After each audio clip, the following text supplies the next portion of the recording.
नमस्कार। आप देख रहे हैं स्पेशल कवरेज न्यूज। मैं हूं आपके साथ शिव कुमार मिश्रा। मेरे साथ हैं वरिष्ठ पत्रकार आदरणीय डॉक्टर राकेश पाठक सर। स्वागत और अभिनंदन। मोदी और राहुल की जो आपसी देश को लेकर जंग है वो रोज नित नई सामने आती है। कल देर रात राहुल गांधी मोदी के आवास पर पहुंचे थे। सीबीआई के डायरेक्टर की नियुक्ति का मामला था। बैठक हुई, बातचीत हुई। शाम मौसम बिगड़ गया था। बिगड़े मौसम में वो उनके आवास पर पहुंचे, सेवा तीर्थ, और सेवा तीर्थ पर बात बनी नहीं। वापस आते ही राहुल गांधी ने एक पोस्ट की, एक लेटर जारी कर दिया और उस पर उन्होंने कई गंभीर सवाल उठा दिए।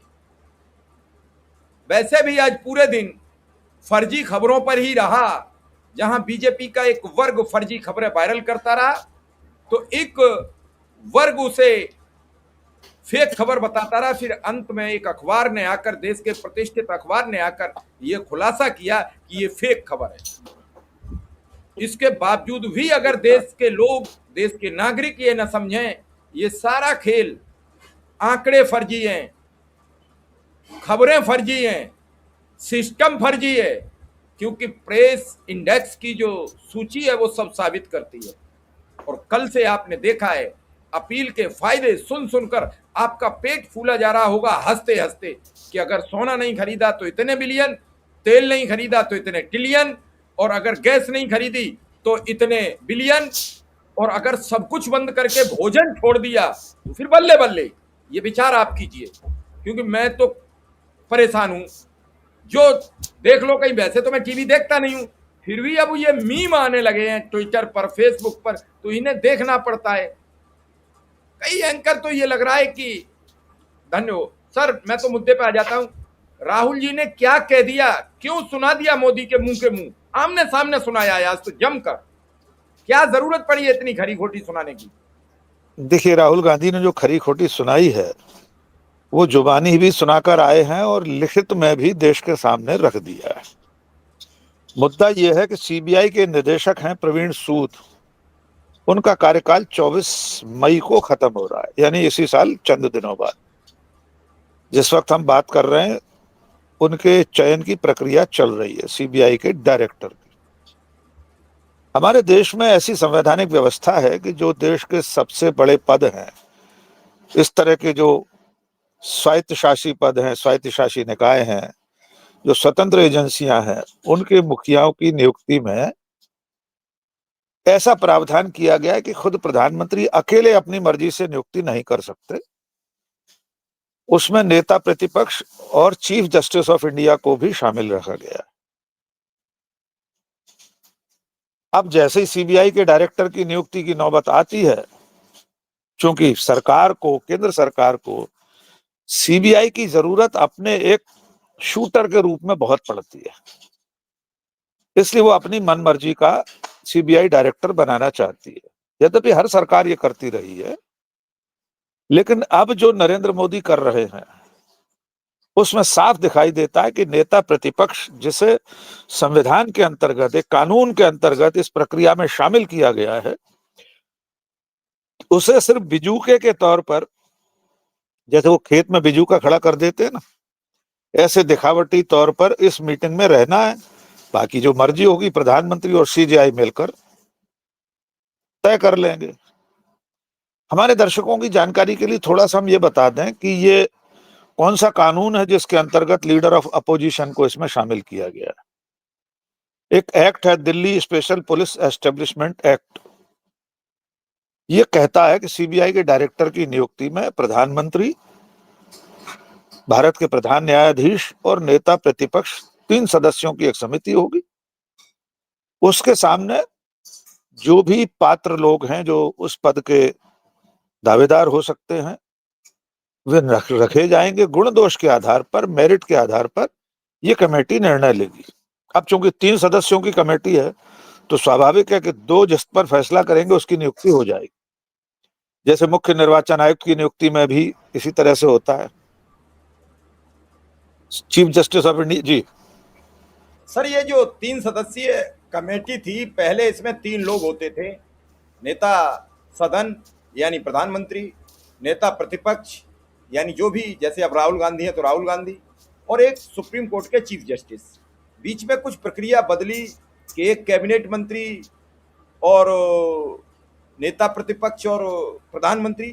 क्या सीबीआई की नियुक्ति के लिए ऐसे प्रावधान नहीं है? नहीं, इसकी नियुक्ति के लिए जो मैंने आपको बताया ना, Delhi police special establishment act जो है, उसमें एक बार एक संशोधन हुआ है, और उस संशोधन की जरूरत इसलिए पड़ी थी क्योंकि सदन में 2014 के लोकसभा चुनाव के बाद कोई एलओपी नहीं था, नेता प्रतिपक्ष नहीं था, क्योंकि निर्धारित संख्या में कांग्रेस पार्टी या किसी भी पार्टी के सदस्य नहीं थे। तो उस वक्त 2014 में एक संशोधन हुआ जिसमें उस शब्द को थोड़ा सा बदलकर यह कर दिया गया, लीडर ऑफ अपोजिशन की बजाय सिंगल लार्जेस्ट अपोजिशन पार्टी का नेता।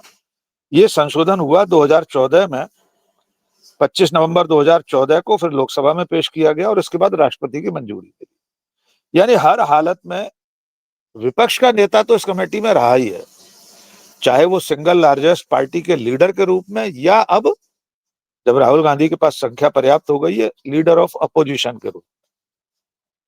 अब राहुल गांधी ने जो डिसेंट नोट जिसको कहते हैं, असहमति का पत्र, असहमति की अपनी आवाज जो मीटिंग में दर्ज कराई है, स्क्रीन पर आप देख सकते हैं, 2 पेज की चिट्ठी लिखी है राहुल गांधी ने। इसमें जो कुछ लिखा है उसमें सबसे बड़ी बात तो यह है कि उन्होंने लिखा है कि मैं रबर स्टांप नहीं हूं। मैं यानी leader of opposition rubber stamp नहीं है कि प्रधानमंत्री जहां चाहे वहां पे उसको ठप्पे के रूप में लगा दे। अब राहुल गांधी की जो शिकायतें हैं वो समझ लीजिए। नेता प्रतिपक्ष आज जब बैठक में पहुंचे बीती रात, वो बैठक सेवा तीर्थ में नहीं, लोक कल्याण मार्ग में हुई थी, प्रधानमंत्री के अपने आवास में। उसका नाम तो आज भी लोक कल्याण मार्ग है। बैठक में जब वे पहुंचे तो उनके सामने 69 नाम रख दिए गए, सिर्फ नाम रख दिए गए मीटिंग के एन मौके पर।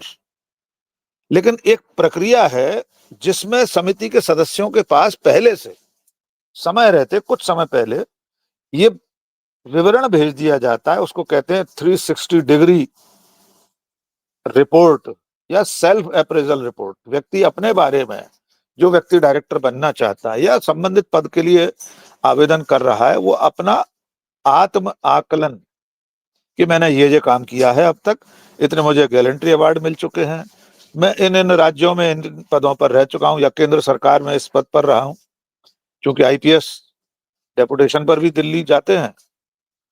अपनी सारी उपलब्धियां, अपना सारा सेल्फ अप्रेजल की रिपोर्ट संबंधित व्यक्ति की तरफ से रखी जाती, और सरकार 360 डिग्री उसकी रिपोर्ट बनाएगी।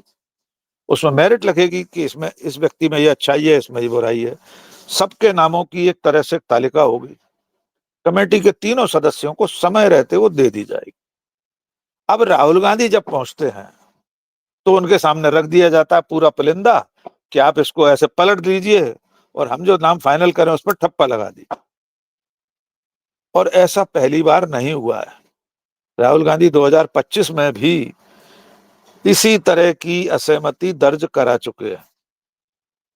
तब भी उन्होंने कहा था कि मैं चयन समिति का सदस्य हूं, मुझे समय पर आवेदकों के, दावेदारों के नामों की जानकारी मिलना चाहिए, तब ही मैं इस पर सहमति असहमति दे सकता हूं। लेकिन उससे भी बड़ी बात शिव कुमार जी, जो राहुल गांधी ने अपने पत्र में लिखी है, वो है इस देश के आम लोगों, पत्रकारों, राजनेताओं और आलोचकों की रक्षा का सवाल। राहुल गांधी ने अपनी चिट्ठी में लिखा है, चूंकि सीबीआई पिछले कई सालों से अपने संवैधानिक दायित्व निभाने की बजाय सरकार के इशारे पर राजनीतिक विरोधियों, सरकार की आलोचना करने वालों और पत्रकारों, देखिए हम और आपकी सबकी चिंता की है राहुल गांधी, इनके साथ दुरुपयोग हो रहा है।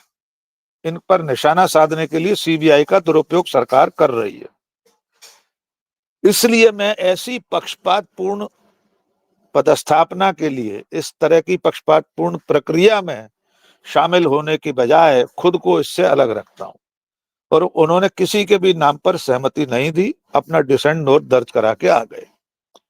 उनके असहमति दर्ज कराने से भी प्रक्रिया नहीं रुकेगी। जैसा मैंने बताया, कानून में प्रावधान है, 3 लोगों की समिति है, 3 में से 2 लोग जिसके नाम पर सहमति दे देंगे उसकी नियुक्ति हो जाएगी। और 2 लोग कौन थे? प्रधानमंत्री नरेंद्र मोदी और देश के प्रधान न्यायाधीश जस्टिस सूर्यकांत। नियुक्ति किसकी होगी वे नाम हमारे सामने आ ही जाएंगे। लेकिन जो दावेदार थे उनके बारे में कोई डिटेल पहले से जानकारी नहीं दी गई। जो खबरें सोशल मीडिया पर और अखबारों की वेबसाइटों पर है उसमें से कुछ नाम अब आपको साझा कर देते हैं। दावेदारों में पराग जैन है, शत्रुजीत कपूर, योगेश गुप्ता, जीपी सिंह और प्रवीर रंजन, इनके नामों पर विचार किया गया। लेकिन बाकी पूरे 69 नाम जो दावेदारों के थे उनकी कोई जानकारी पारदर्शी रूप से समिति के सदस्य नेता प्रतिपक्ष को नहीं दी गई। तो राहुल गांधी एक संदेश देश को देना चाहते हैं कि वे देश के लोगों के पक्ष में खड़े हैं। सरकार अपनी मनमर्जी से किसी का भी नाम तय कराना चाहती है, मैं उसमें साथ नहीं हूं। मेरा मानना यह है कि प्रधानमंत्री जिसको बनाना चाहते वैसे भी बना लेते, लेकिन अगर वे समय पर राहुल गांधी को पूरी डिटेल विस्तृत जानकारी उपलब्ध करा देते, जो कि वे हर बार मांगते हैं, तो इससे कुछ बनता बिगड़ता नहीं। अंततः सीजीआई तो मोदी के कहने में ही चलते। हम ये नहीं कह रहे हैं कि रबर स्टाम्प है वे, लेकिन अगर नेता प्रतिपक्ष निर्धारित समय पर मीटिंग से पहले जानकारी चाहते थे तो उन्हें दी जाना चाहिए। और देखिए शिव कुमार, 69 लोगों की डिटेल नेता प्रतिपक्ष क्या 15 मिनट में, आधा घंटे में कैसे देख सकता था? कहां कहां तक पढ़ता वो रिपोर्ट्स को? और कोई एक आध पेज की रिपोर्ट तो होगी नहीं, एक एक इंडिविजुअल के बारे में अच्छी खासी जानकारी होगी। सीनियर मोस्ट ऑफिसर्स होते हैं जो सीबीआई के डायरेक्टर पद तक पहुंचते हैं।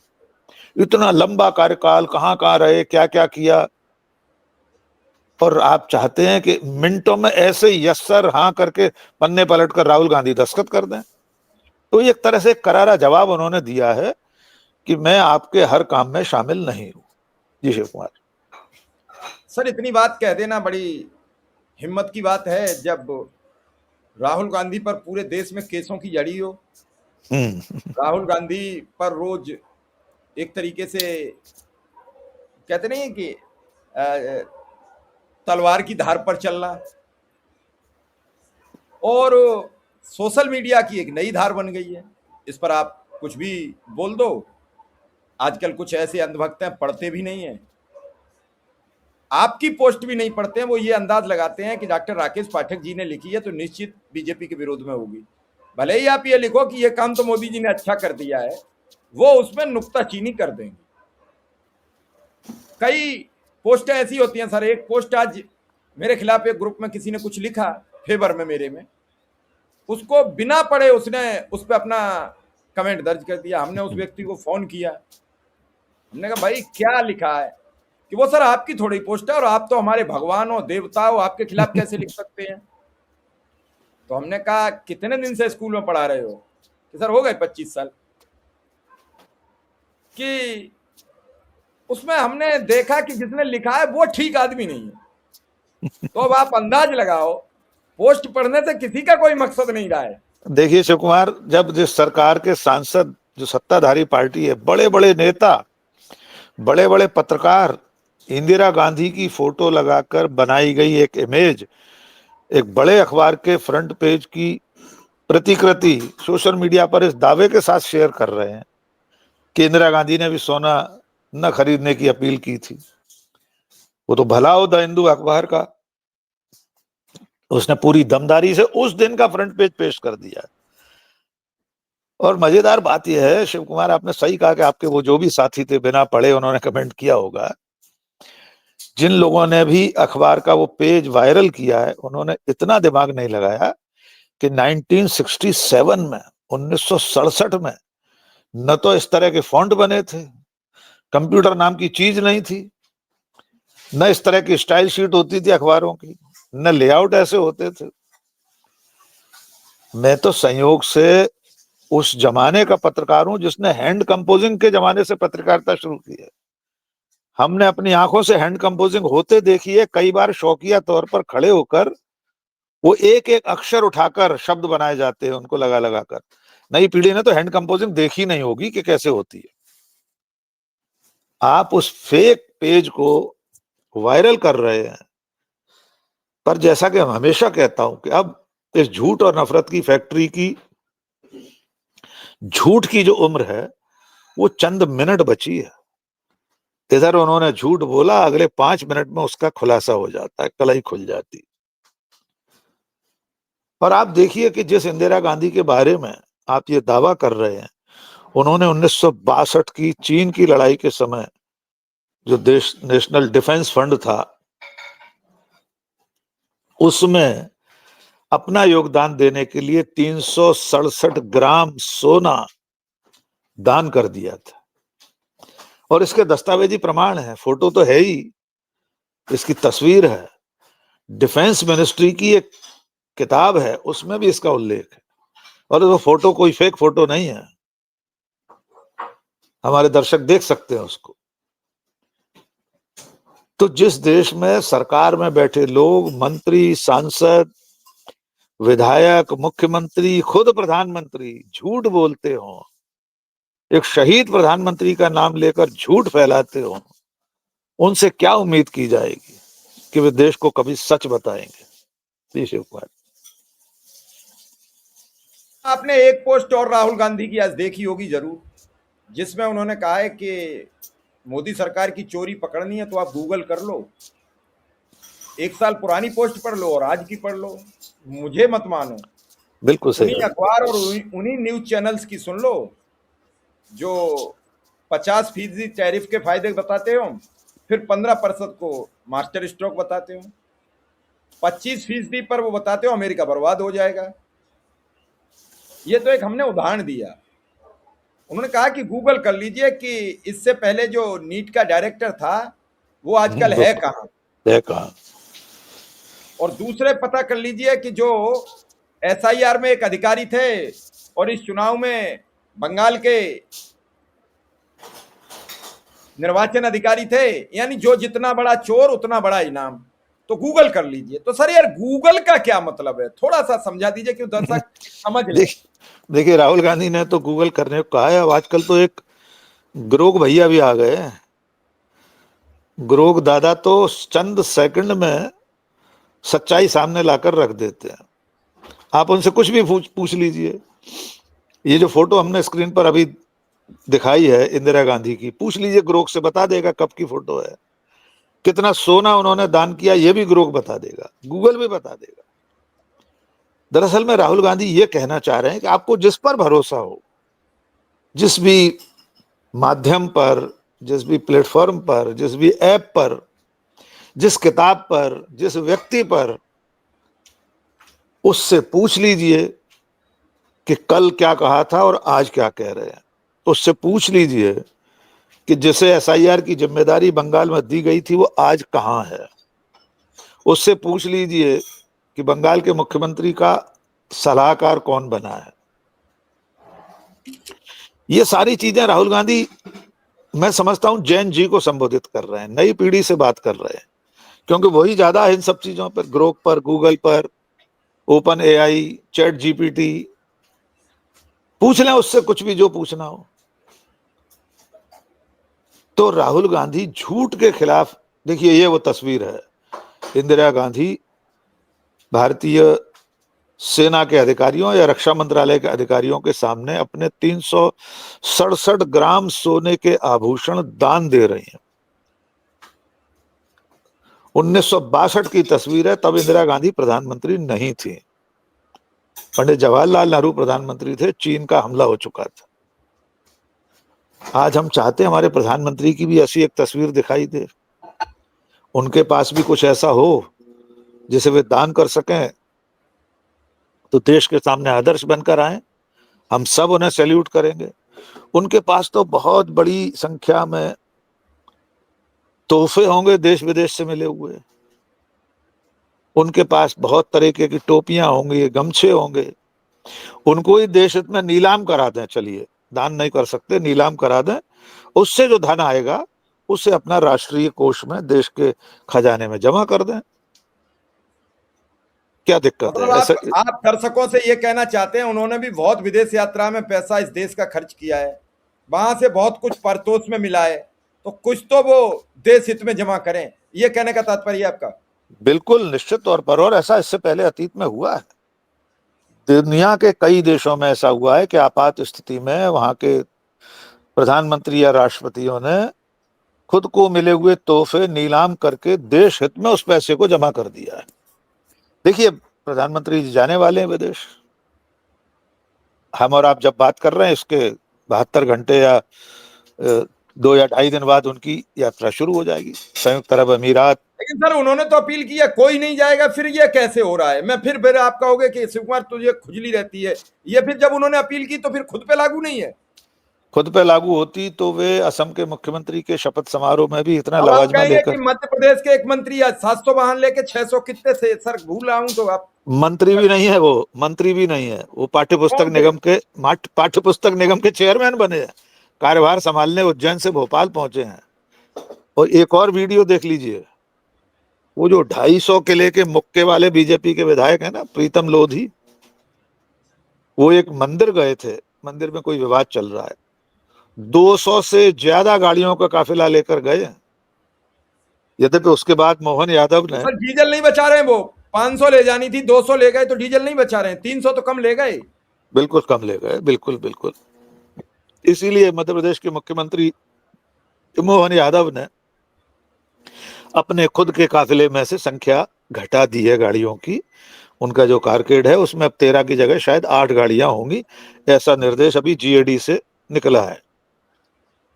लेकिन प्रधानमंत्री जो यात्राएं करते हैं, प्रधानमंत्री देश में कहीं जाते हैं, विदेश में कहीं जाते हैं, उनके आने जाने पर कितना खर्च होता है, इसका अनुमान अगर लगाना हो तो हमारा वीडियो है, उस पर देख सकते हैं। प्रधानमंत्री एयर इंडिया वन नाम के जिस जहाज में चलते हैं, मूलतः वो बोइंग 777 300 नाम का जहाज है। ऐसे 2 एयर इंडिया वन विमान है हमारे पास, अभी हजारों करोड़ रुपए के हैं। उसमें 6.5 7 लाख से 8 लाख टन जेट फ्यूल प्रति घंटे जलता है। उसके बाद एयर इंडिया वन से उतरने के बाद वे MI-17 हेलीकॉप्टर में वायुसेना के उसमें सवार होते हैं। वहां से सभा स्थल या उसके आसपास जो हेलीपैड होता है, कार्यक्रम जहां भी जाना हो वहां उतरते हैं। उसमें 750 लीटर प्रति घंटे फ्यूल जलता है। फिर वे अपने मोटरकेड में, अपने कॉन्वॉय में बैठते हैं, गाड़ियों में, बड़ी लग्जरी गाड़ियां, एक से एक, BMW,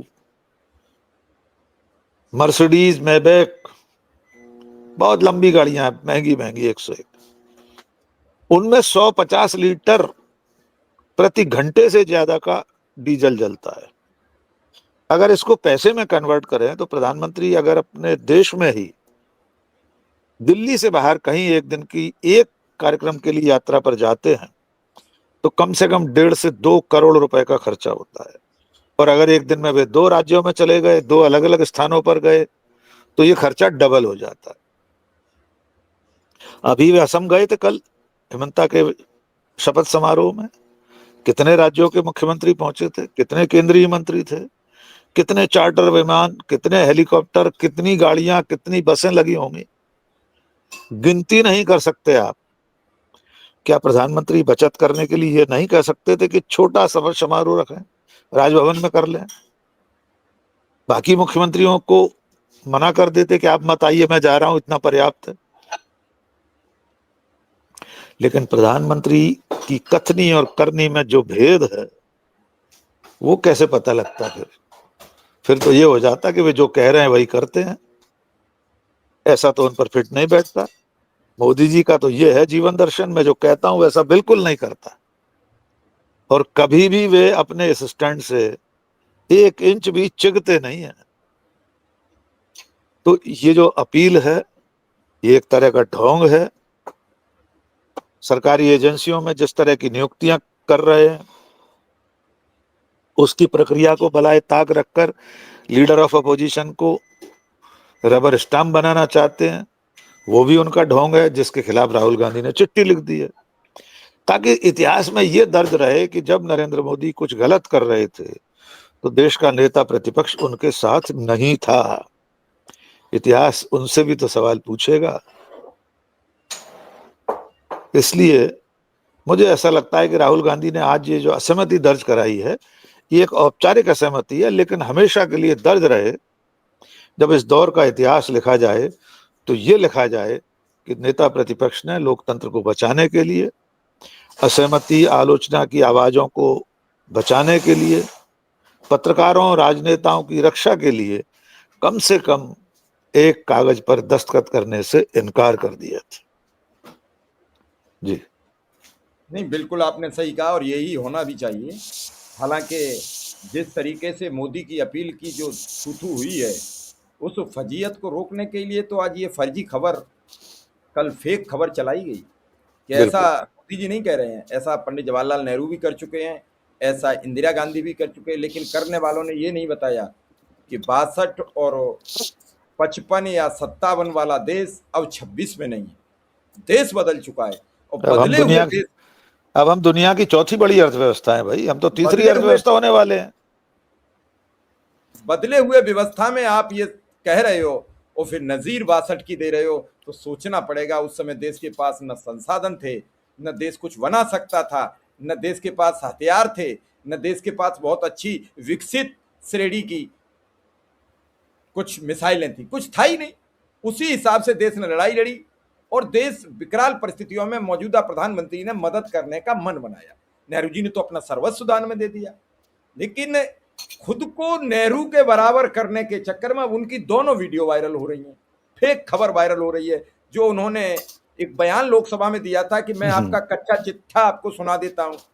नेहरू जी ने कहा था कि जब कोरिया में लड़ाई होती है तो उसका असर भारत की अर्थव्यवस्था पर पड़ता है, भारत के बाजार पर पड़ता है, महंगाई पर पड़ता है। भाई बार बार नेहरू को कोसने के बाद फिर भी नेहरू के ही पीछे आना पड़ता है, फिर भी इंदिरा के पीछे आना पड़ता है। तो आपकी अपनी लाइन क्या है?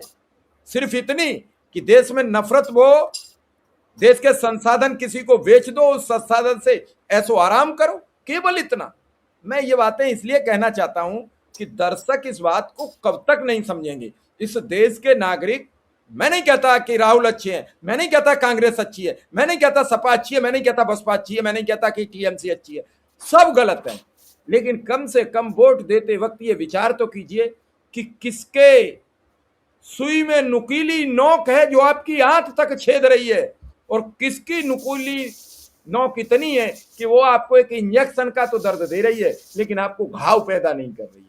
जिस दिन आपने ये अंतर समझ लिया उसी दिन देश चल पड़ेगा। सरकारों के कृत्य तो एक जैसे होते हैं, लेकिन कुछ लीक से हटके चले जाते हैं, कुछ लीक पर चलते रहते हैं, और लीक पर चली हुई गाड़ी पार चली जाती है और कुलीक वाले कब आपको कहां फंसा दें कोई भरोसा नहीं। ये 12 मार्च का वीडियो आज भी राहुल गांधी का सर वायरल हो रहा है, बस 30 सेकंड लूंगा। और वो तब बता चुके थे कि देश विकराल परिस्थितियों में जूझ रहा है, देश को एक आपात बातचीत करने का नजरिया। आज शरद पवार ने तो कल लिख के कह दिया, कल हम लोग जिस बात पर चर्चा करी सुबह ये आ गया कि सदन बुलाओ, बातचीत करो, ये देश में हो क्या रहा है। लेकिन प्रधानमंत्री जी अब विदेश जा रहे हैं तो कुछ नहीं होने वाला है। आप यहां मस्त रहो, आप बचत कीजिए। प्रधानमंत्री अपील आपके लिए की है, अपने लिए नहीं। आपको ये मेरी बात पसंद आए तो मुझे जरूर बताइए कि मैं गलत हूं या नहीं। सर आपने समय दिया इसके लिए बहुत बहुत आभार, बहुत बहुत धन्यवाद।